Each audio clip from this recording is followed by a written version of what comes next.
Mesdames, messieurs, bonsoir.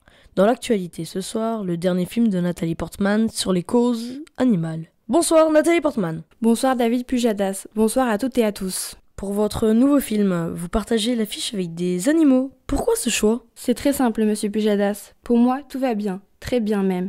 Et si je devais me comparer à mes contemporains, je dirais que cela va pour moi mieux que pour la plupart de mes congénères. Je suis une star du cinéma reconnue et j'ai le plaisir de faire le métier que j'aime avec beaucoup de succès. Mais j'ai décidé de quitter ma villa à Hollywood pour voir ce que nous, êtres humains, affligeons aux autres. Ces autres que sont les animaux. Et je dois dire que cela m'a révoltée. Mais pourquoi avez-vous choisi la cause des animaux ? Il y a certes beaucoup de causes à défendre. Les sans-papiers, les sans-abri, mais j'ai choisi les animaux en voie d'extinction, car leur liste s'allonge de jour en jour. Vous pouvez nous donner des exemples ? Je vais faire mieux. Je vais leur donner la parole sur votre plateau TV, si vous le voulez bien. Chers téléspectateurs, je crois que nous allons vivre un scoop sur le plateau de France 2. Pour la première fois dans le monde du journalisme, nous accueillons en direct une tortue. Comme rien n'est fait, 25 espèces vont disparaître d'ici une dizaine d'années. Prenez par exemple mon arrière-cousin Georges. C'est la dernière tortue Pinta. Pauvre Georges, il est tout seul. Et comment peut-on se reproduire quand on est tout seul ? Je sais pas, j'imagine que la science va trouver une solution. Eh bien non. Vos scientifiques ont essayé, mais ils n'ont pas arrivé. Georges sera la dernière tortue Pinta. Et ce sera la même chose pour ma cousine la tortue géante de Yangtze. Elles sont plus que 4 survivantes. Les essais de reproduction ont échoué. Et voilà, 2 espèces en moins, déjà. Mais le pire, c'est la destruction de notre habitat par vos terrains agricoles et vos villes en expansion. Votre pollution, votre pêche, tout cela est mortel pour nous. Merci pour votre témoignage. Nous allons maintenant accueillir un gorille. Pour nous, les gorilles, c'est tout pareil. On n'a plus de forêt assez grande pour nous donner à manger. Petit homme prend tout le bois pour se chauffer et pour vendre à société étrangère. Mais petit homme ne replante pas pour gorille. Mais vous... Tais-toi, petit homme. Quand Gorilla parle, toi écoute. Forêt brûle aussi pour que petit homme fasse agriculture. Route adios, bella foresta, primera.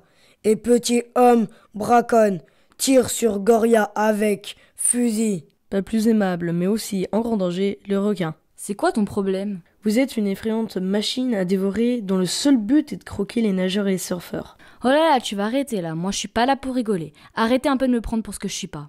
Là, ils sont tous devant leur télé. Ah, un requin, comme si j'allais vous manger. Il y a pas de sauce, ketchup, mayo. À quoi pensez-vous si l'on vous parle de requin ? Au film Les Dents de la Mer, ou à la plage, ou encore à ces documentaires montrant le requin comme capable de renifler la moindre goutte de sang diluée dans des hectolitres d'eau, pour finalement fondre sur sa proie et la déchiqueter avec ses multiples rangées de dents pointues et affûtées comme des rasoirs. Mais c'est moi la victime, t'as compris, la victime c'est moi. Et pourtant, je joue un rôle très important dans l'écosystème marin. Il ne tue que les poissons malades, blessés ou vraiment très très très faibles. Laissez-moi rire, dans le rôle de la victime, le requin. Mais t'as pas compris, Pujadas. Vous nous tuez alors que l'on rend service à l'écosystème. Imagine-toi mourir, Pujadas. Est-ce que c'est drôle ? Ben non. Eh ben c'est pareil pour les requins. Les requins sont aujourd'hui en danger, victimes d'habitudes alimentaires ancestrales. Nous sommes harponnés pour nos ailerons. Pour moi aussi, c'est pareil. Moi aussi, tout pareil pour moi. Une seule solution, la manifestation. Les animaux veulent vivre. Une seule solution, la manifestation. Les animaux ne veulent pas mourir. Une seule solution, la manifestation. Les animaux veulent être libres. Une seule solution, la manifestation. Les animaux veulent plus souffrir. Une seule solution, la manifestation. Les animaux veulent courir. Une seule solution, la manifestation. Les animaux veulent vivre. Une seule solution, la manifestation. Les animaux ne veulent pas mourir. Une seule solution, la manifestation. Les animaux veulent être libres. Une seule solution, la manifestation. Les animaux veulent plus souffrir. Une seule solution, la manifestation. Les animaux veulent courir.